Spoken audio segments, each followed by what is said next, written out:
On TV, on radio, and on your smartphone. This is Talk TV. I'm Piers Morgan, Uncensored tonight. An extraordinary exclusive interview with a Premier League superstar.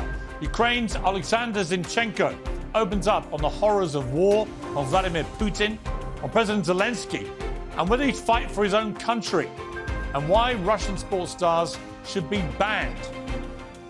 Also tonight, ITV and the Dot Network bosses are grilled by MPs and deny ignoring Philip Schofield's affair with a young male colleague. But can we trust them? Plus, J.K. Rowling blasts one of the top universities in the United States after it redefines a lesbian as a non-man attracted to non-men. What is this garbage? We will talk about that on air.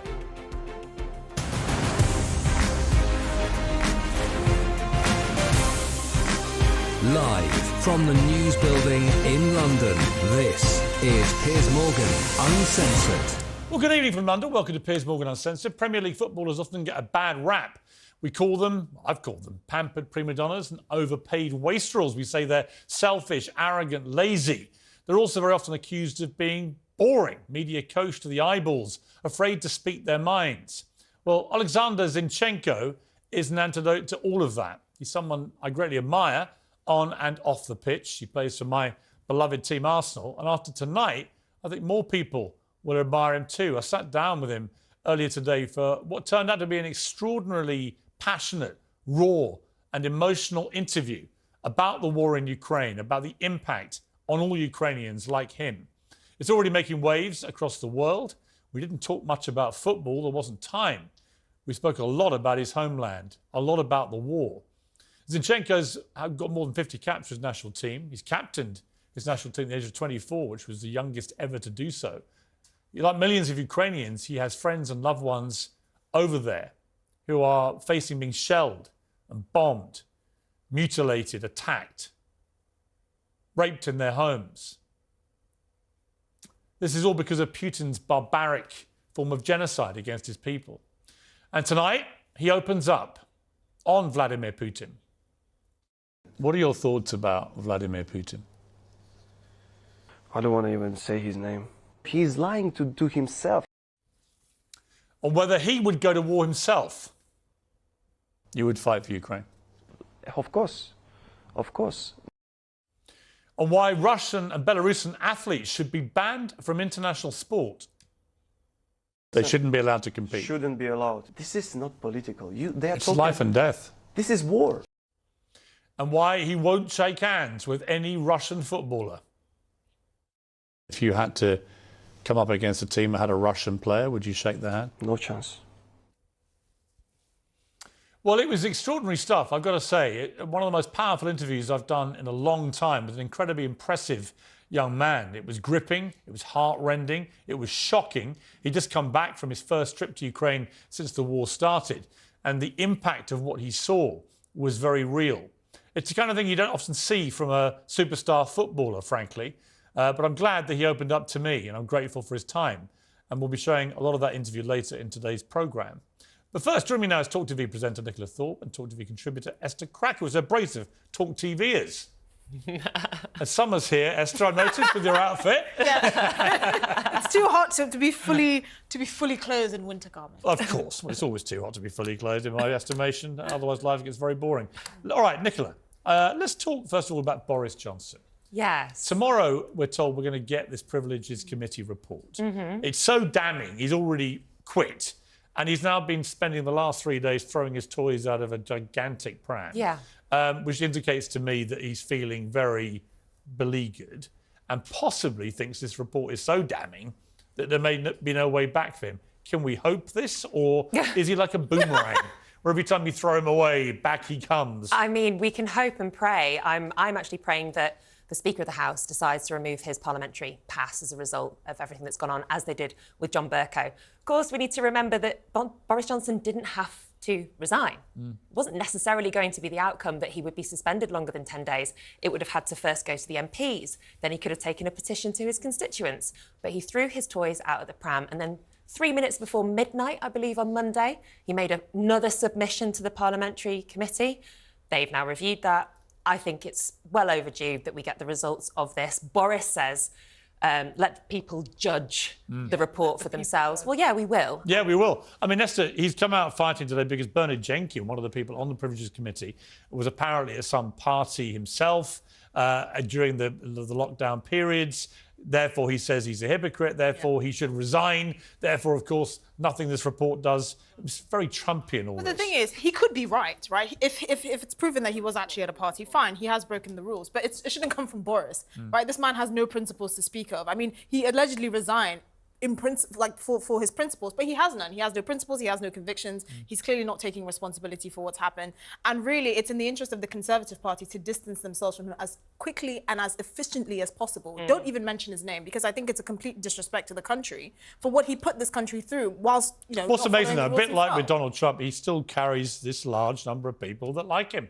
Well, he's such a narcissist. And He actually, thinks the he has a naughtier the future. stuff, the more they like him. It's like Well, he's like a magnet to naughty moths, right? It's like the worse he behaves, the more damning the judgments, the worse the stuff that comes, the better some people think he is. But I don't think that'll ever be, again, the majority of the country. Well, that's the key thing, exactly. isn't it? Yeah. All right, let's turn to ITV. So you had all the bosses hauled down there by the House of Commons Select Committee today over this Philip Schofield scandal. I was apparently the first question, so we might as well listen to it. Piers Morgan said, and I quote, everybody at ITV knew what was happening. Somehow you and perhaps Holly Willoughby were the only ones who did not know. The people that have said they knew would only have heard rumours about it. If any one of the individuals you have named or referenced had come to us and said there is evidence that there is a relationship between Philip Schofield and person X, we would have, with evidence, we would have been able to launch a formal investigation.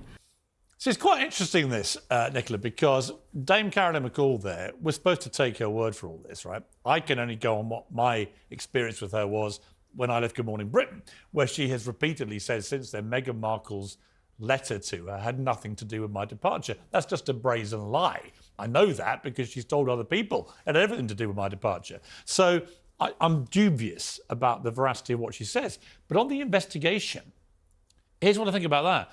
They said their investigation basically constituted asking Philip Schofield and this young runner, are you having a relationship? To which they both repeatedly said no. Yeah. That's not an investigation, is it? I mean, everyone, when I said the whole building knew, everyone was rumour-mongering about this. How far can they go? How exactly? Well, the young man had gone to the National TV Awards and he'd broken down after a few drinks and told everyone in the ITV box, I'm in love with Philip Schofield. This wasn't a secret. So the idea that their investigation began and ended with, well, are you doing it? No. That's not an investigation. But I understand the position that she's in is a difficult one, because she said today that they'd investigated it, or they'd spoken to both of them 12 times. And as Esther said, if two people deny that they're in a relationship, there's very little that they can do. Is it an egregious offence for a guy in his 50s to be having a relationship with someone aged 20 at work? I mean, in the old days, 40% of marriages began in the workplace, normally with an older guy and a younger woman, just historically. Well, I don't think it's an egregious offence. Actually, I do think that the nature of how we've been even talking about this is completely inappropriate. We should be talking about his wife, who he lied to, and his daughter. But that's his business. And but the thing is, that's what I think is actually more. But that is his business. I'm not quite sure what the crime. It's so bad, apparently, that everyone agreed Philip Schofield's entire career had to be destroyed, and yet I'm not seeing evidence of a serious crime. I'm seeing him, he's got a personal struggle with his sexuality. OK, a lot of people do. He's had a relationship. All right, it's inappropriate. Yeah, OK. Where's the crime here? Yeah, because it's all legal. There's no crime there, but it is an abuse of power. If somebody at not just that age, but that level of power within an institution... But the alleged victim hasn't said that. Yeah. They haven't said what, sorry? Well, the alleged victim hasn't complained. No, but ultimately... And hasn't made any protest about the so-called abuse of power. So my question is, they have decided it is. But it sounded like very... But there's no complaint from the supposed victim. No, but it sounded very much like a mutual agreement that they realised that his position was untenable because of the denials over the relationship. Well, that's not really what is borne out by what they said in the committee. They actually said that he got promoted to a new job at Loose Women. Because of Philip Schofield. Philip Schofield's position was untenable as a result. Yeah, maybe. Because he Well, I just think had the to abuse go. of Maybe. power- I just think the more we don't hear more bombshells, the more we don't hear contradictions of Schofield's story. I'm just curious whether people do think what he did was a hanging offence. I don't You may think not it's a like hanging it. offence, yeah. You know, I don't particularly think it was particularly edifying. He shouldn't have done it. But end of a career, shamed, vilified, you know, put on the old pitchforks. I don't know. I think it's because Philip got him his job at, ITV, and that's where the abuse of power comes in, because he's powerful enough to get him through the door. He's powerful enough to manipulate his career in that way. But it is legal. The man in question hasn't said anything illegal happened. If we can, even if you can argue that it was inappropriate, it's not illegal. Okay, you're going to come back later, Pat. We're going to play my interview with Oleksandr Zinchenko now. It is an extraordinary interview, so we're going to watch this, and then you guys can comment about it later. And I'll talk to you about the latest load of woke virtue signaling nonsense, because it's right up your alley.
Welcome back to Piers Morgan Uncensored. Now to an extraordinary exclusive interview with Ukraine and Arsenal superstar Oleksandr Zinchenko. It's not very often you get to hear a Premier League star talking like this. Vladimir Putin's brutal war in Zinchenko's home country of Ukraine has wrecked countless lives. But many people with his profile prefer to shy away from talking about such contentious things. He's not one of them. He's chosen to use his platform to rally support for the people suffering in his homeland and to condemn the people responsible for it. He was speaking, of course, in a personal capacity, but he didn't hold back. Alex, thank you so much for agreeing to talk to me. I've wanted to talk to you ever since this war in Ukraine started, and particularly so since you came and joined my club, Arsenal, which I've supported all my life. Because to watch a player like you having to go on a football pitch twice a week with all that's going on back in your home country shows me that you must have incredible mental strength. How difficult has it been for you? Well, thanks a lot for this invitation. It's a really pleasure to talk to you. And I tell you honestly, I'll be honest. I'll try to be honest. It was not easy, to adapt on this. But unfortunately, all of us, I'm talking about football players and which is playing abroad, it's not easy, to be far away from the home and then watching all these scary things which is happening. But I remember quite well first couple of weeks that I just lost my head. I didn't know where I am. I didn't know where I'm driving to the training ground or where. I didn't know, honestly. I was like in the space. I couldn't believe that this has happened. And but in the end, there is two options. You just keep being in the space, or you have to do your best to help your country, to help Ukrainian people as much as you can. You have to represent your country in the best way you could. So this is the conversation was between all of us, broad players, which is playing for the national team, and obviously that was my decision to carry on, to do my best, and to help as much as I can, because I know that will be much more helpful to my country and to the people from here rather than being there. But I really want to be there. When did you know that Russia had invaded your country? Well, it was a deep night. I was sleeping because I had session in the morning, and my wife suddenly woke me up and she said, "It started." I said, "What started?" She was crying, like full in tears, and I, "What started? What's wrong?" And she just showed me the videos, the pictures of this invasion. So that's how it all started, and that's how I obviously, if you look at a bit back, look, let me be clear. Some of the people still think, or they still talk, that this is a conflict between two countries, but this is not conflict. This is a proper war, right? And this war started in 2014, when I was like 17 or something, right? And I couldn't even understand what's going on, and they took Crimea and Donbass without any resistance. And you were playing at Shakhtar Donetsk at the time, and you couldn't play, right?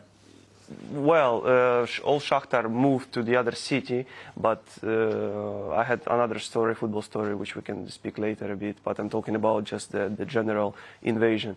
And they took Crimea and Donbass without any resistance in 2014, and no one could understand what's obviously happened. And then obviously in 2022, since the main invasion across the whole Ukraine, it's scary, to be honest. It's scary. I still cannot understand for what, to achieve what. I mean, it was terrifying to watch it, and I'm not Ukrainian. I can't even imagine what it must have been like for you and your family to watch your country being illegally invaded, and in such a brutal, barbaric manner, where very quickly Russian forces were committing atrocities, war crimes. I went to Bucha when I went to Ukraine and heard some of the stories there of the appalling massacre there. To actually be Ukrainian and watch these scenes must have been an appalling thing.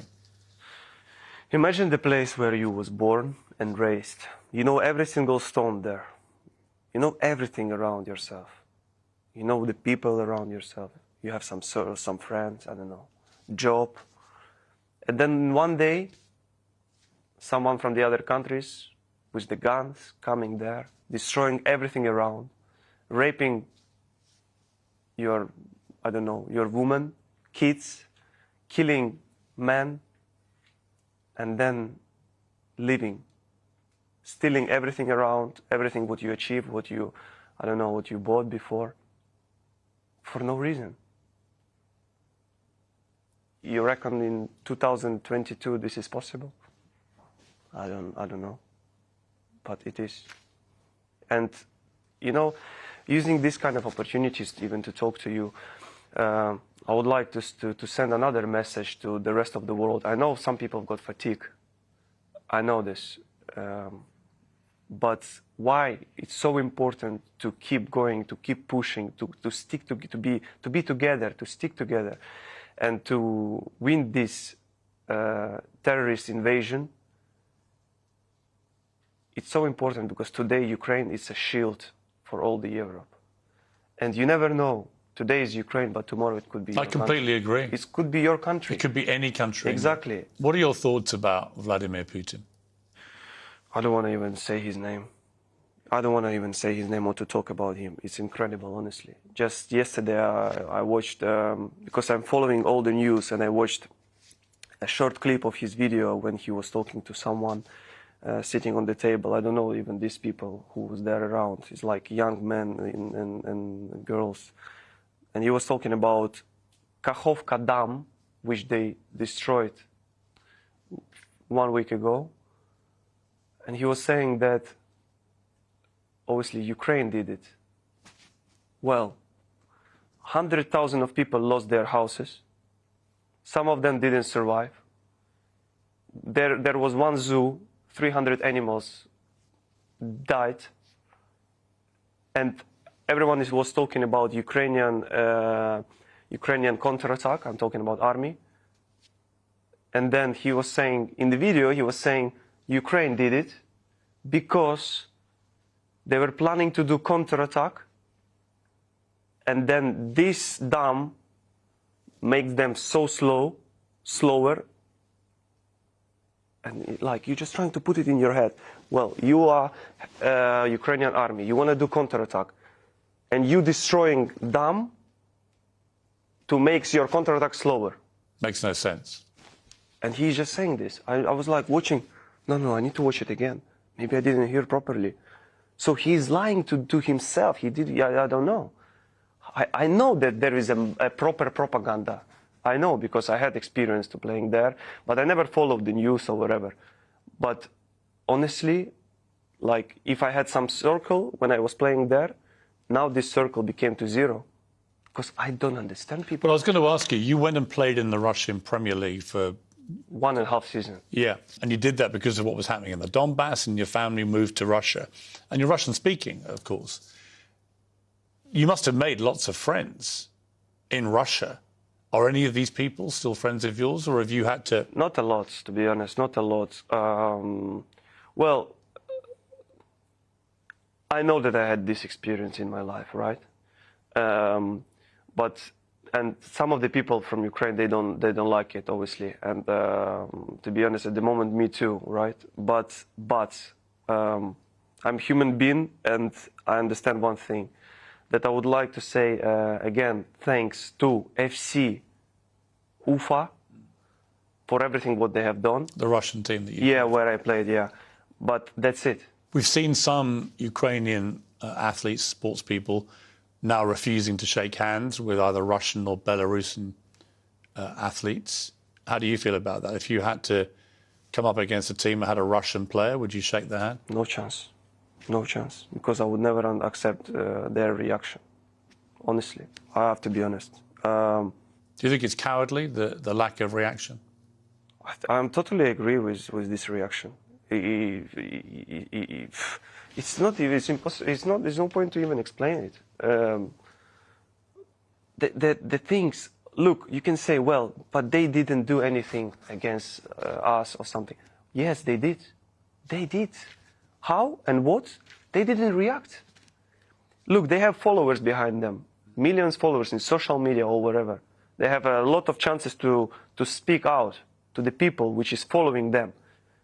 And if you have, let's say, 10 million followers in Instagram and you post some, I don't know, one picture like "stop it," just, you know, black phone, stop it. Some people from these 10 million is going to follow you. They're going to spray this as well to someone else. And it will work in the end. But if no one is going to speak out because they're scared, I'm so sorry. I'm so sorry. Don't ever call us brothers or whatever, like they did it in the past. Never again. That's my. Wimbledon tennis, for example, has just said they will allow Russian and Belarusian players to play this year, having banned them before. Do you agree with that decision? No chance. You think they should just No be barred chance. from I don't international agree. sport? I don't agree. On that, I have one of the Ukrainians, which don't like to see them on the highest level in any sport. So they should just be. Exactly. And do you think both countries, Russia and Belarus, For sure, 100%. they shouldn't be allowed to compete? Shouldn't be allowed. Why? Because how many bombs and rockets been sending from Belarus? How many? Listen, I'm not political. I didn't understand anything about it. I don't understand, and I would never understand it because this is not my area. But this is not political. They are It's talking life and death. This is war, and they're talking about don't put politics in sport. This is not politics. This is war, guys. You don't do anything to be. I'm not saying on our side, on the justice side. Extraordinary passion and eloquence from Oleksandr Zinchenko. Uncensored next exposes second half of our interview, where I ask him, can Ukraine win the war? And if it came to it, would he himself go to war?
This is Talk TV.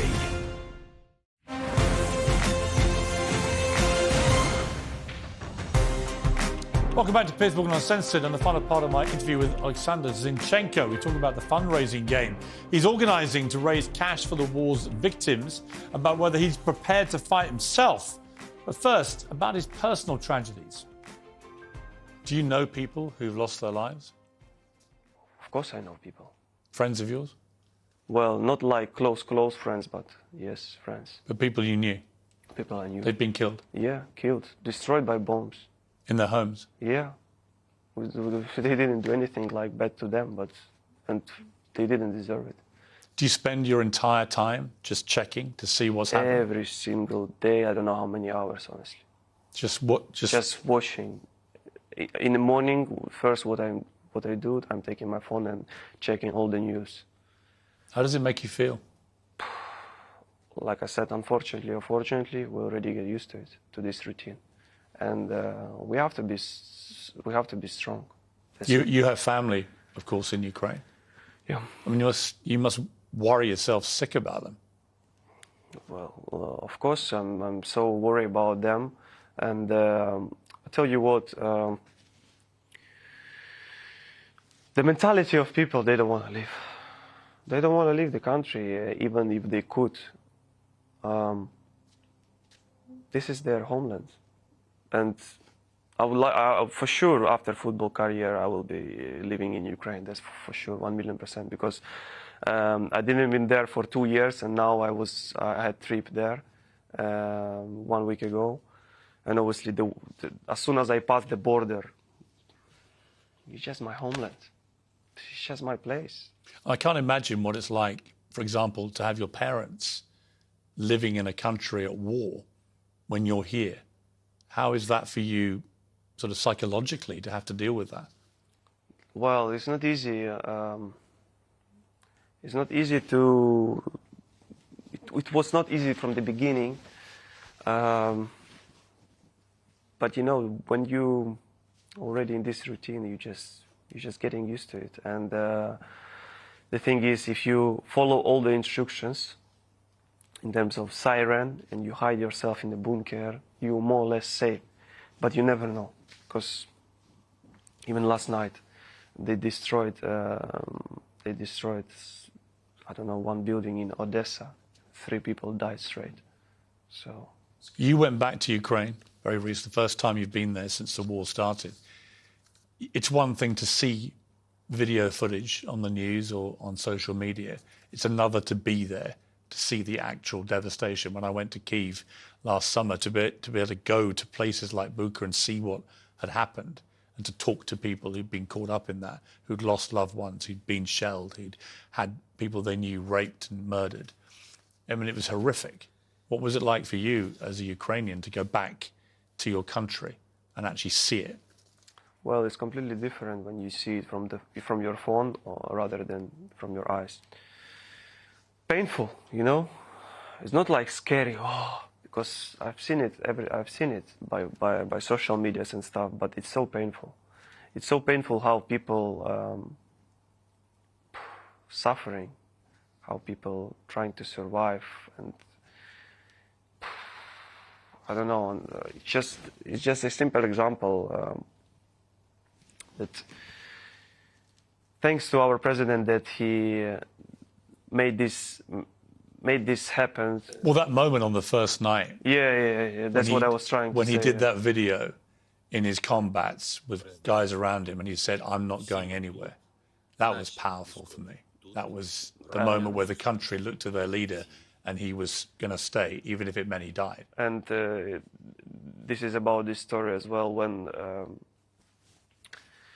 U.S. president calling you and saying that, look, I know I have information that you target number 1 and your family target number 2. Please let me take you somewhere they will never find you. And he said, listen, I really appreciate everything what you are doing and stuff, but I don't need taxi. I need guns and bullets. How you're not gonna follow this president? How you're not gonna? I don't understand. What's incredible about him is that he was, before all this, he was, 5 years ago, he was a TV star.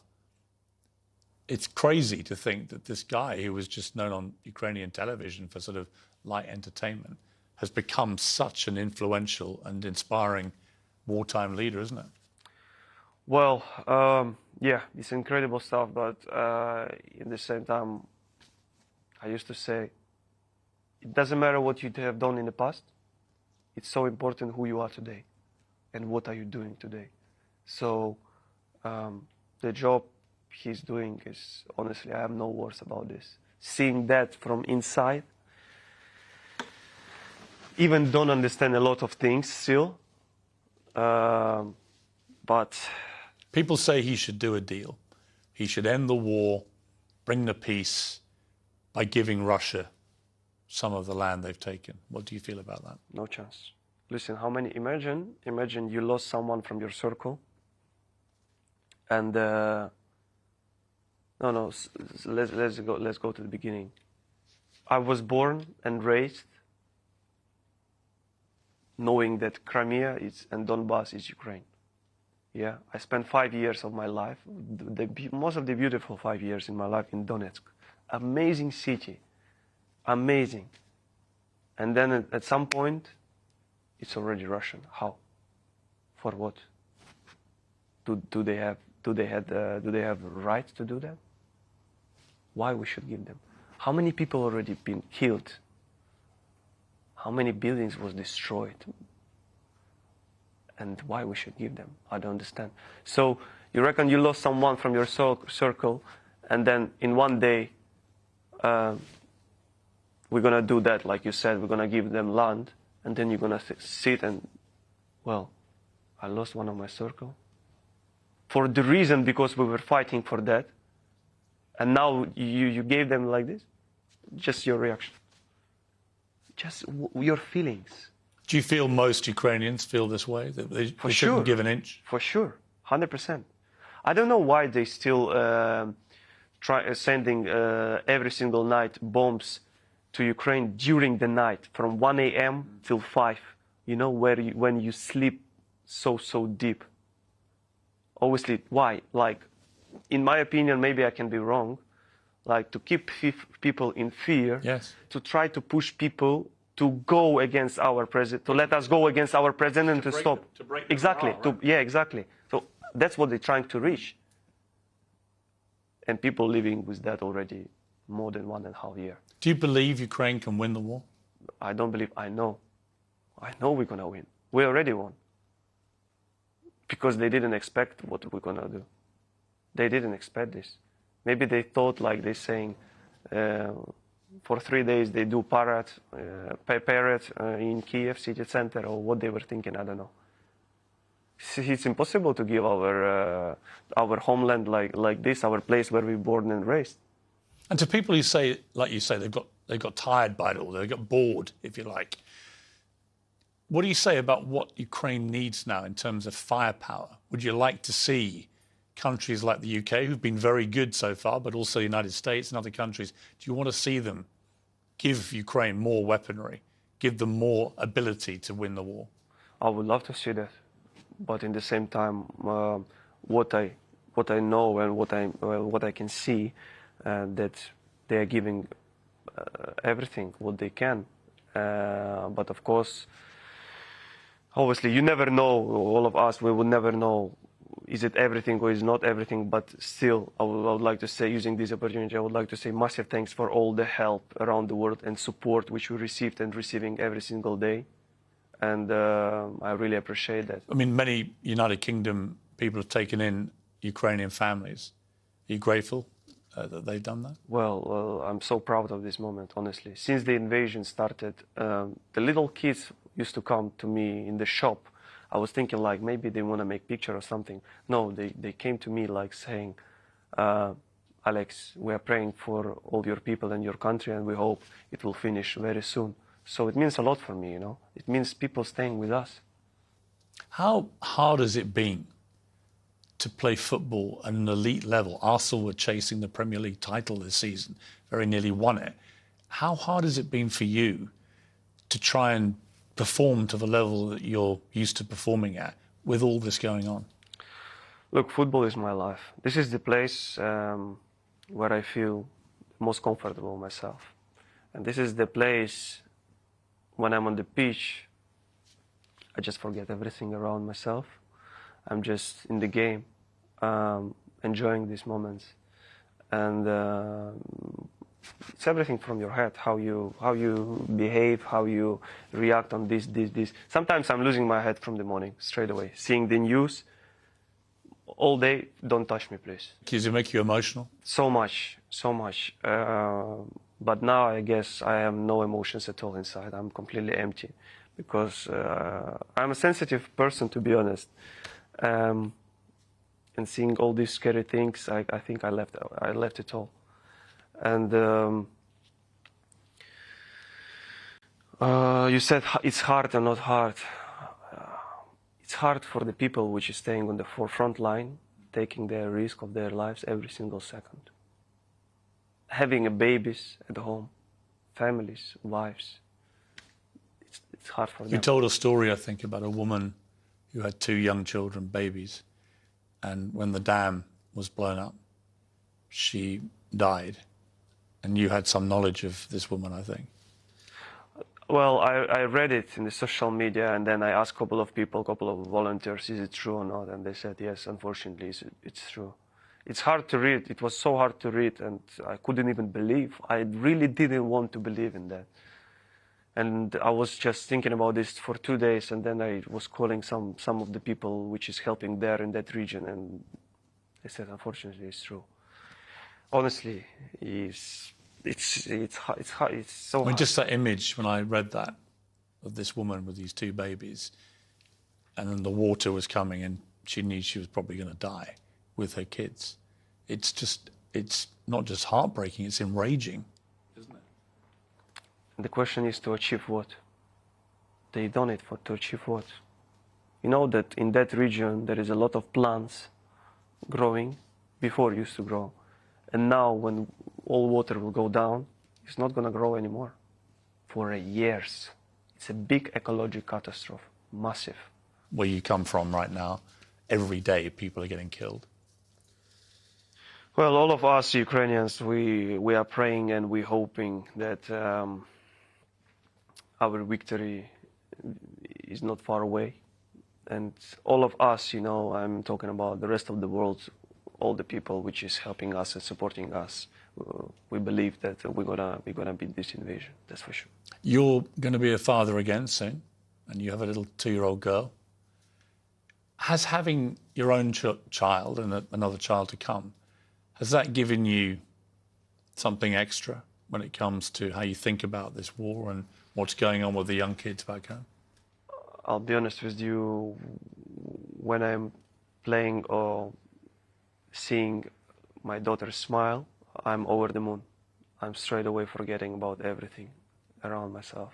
And in the same time, I'm just thinking about being a dad. I'm just thinking about the people in there which have exactly the same kids.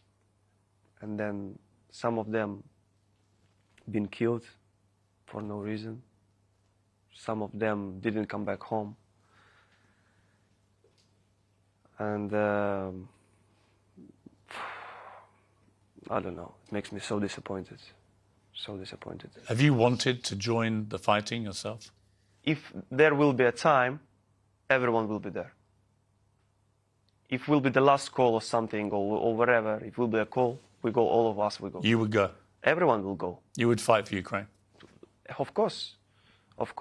But in the same time, I'm just thinking about today, I'm thinking about that I'm much, much more helpful from here at the moment. But listen, you never know what's going to happen. Maybe this is the last speech when we're going to speak to each other. You never know. You never know. And how many people already been killed by this invasion? I'm not seeing myself hiding somewhere. Alex, it's been an honour to talk to you. Honestly, thank you for your time. I wish you all the best with this game. It's going to be star-studded, lots of great players. Can we have a few names? Gerard Piqué, I think, is playing, and Clarence Seedorf. You got some other friends of yours you've roped in? Robert Pires, I hear. Yeah, well, you said already a lot of names, and to be honest, we would like to announce it step by step. Are you looking for a slightly older striker? Are you ready? Are you fit enough? You don't wake up with a body like this without a lot of hard work and effort. Yeah. Alex, I'm ready for the call. Okay, let's speak with our manager. Let's speak with our manager. I'm not quite as fast as I used to be, but I'm lethal in the 6 So yard. Lou, you're like me. Yeah. Okay, so slow on the pitch. Well, you said already a lot of names, but for sure there will be a lot of legends on the pitch, and a lot of people which will be able to watch it from the stadium or even by TV.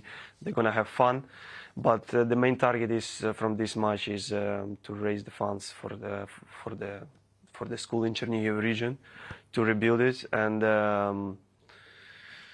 obviously, apart from this is another powerful message to the rest of the world that obviously we stick together, we stay together. And all these people from different international nationality, I mean, different countries, they stay with us. Look, the leaders from different countries, Brazil or wherever, they stay with us. So even this is another message to the Russian civilians, which is still believing and supporting what they do. This is another message like, okay, you can watch your propaganda for 20 years on the same TV channel and you can believe in this. But in the same time, in the end of the day, you can just think, well, okay, this is one information, but from the other side, all the world is against us. Maybe they have a reason, or maybe maybe I need to find the real truth. So you never know. Obviously, I lost my hope already like long time ago. I'm talking about Russian civilians that they can do anything. I lost my hope. I'm not hoping anymore, but still, you never know. When I interviewed your president, we ended it with the words Slava Ukraini. Heroям slava. I wish you all the very best for you and your family. Thank you so much. And to your country. Thank you so much. I think you're going to win. And I think that's going to be a powerful message that dictators can't just invade countries when they feel like it and kill everyone they feel like. I know we're going to pillage and do what they want. Actually, they can be held accountable. I know we're going to win, for sure. Alex, thank you very much. Thank you. Good to see you. Thank you. What a remarkable young man. In his mid-20s, he's a footballer.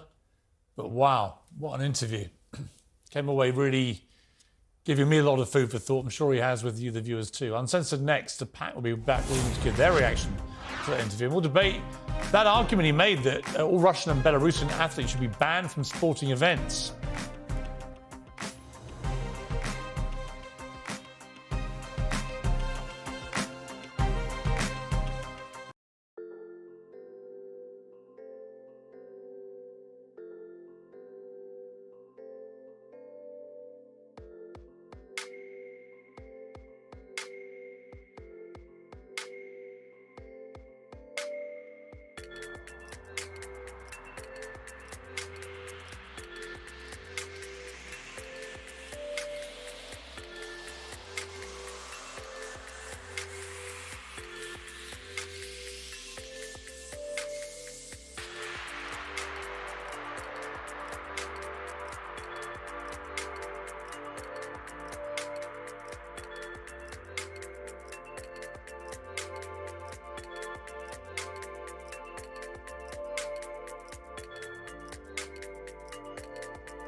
Coming up on The Talk, ITV claims it did not turn a blind eye to Philip Schofield's affair with that younger colleague, but admits it didn't actually formally investigate.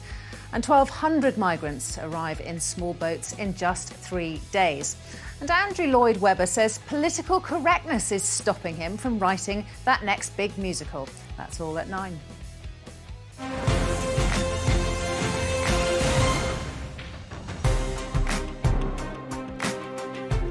Welcome back to Piers Morgan Uncensored. Well, Nicola and Esther are back with me. It's quite an interview, that, wasn't it, Nicola? I mean, Yeah. you know, it's patronising to say you don't often hear footballers talk that way, but you don't. No, I mean, he really changed my mind on so many different things. I went into that interview thinking that it was right for Russian players to play or go in as independents, and he spoke so articulately and passionately. I've argued that, actually, on the show. I've argued it on My our instinct show. was you shouldn't ban the individuals, but when you listen to what he said, yeah. it's quite a convincing argument. Complete change of heart, because what are they putting on the line? I've argued, I've defended people and said, well, what if Russia, you know, causes harm to them or their families? And he would just turn around and say, well, what is he doing to my entire country?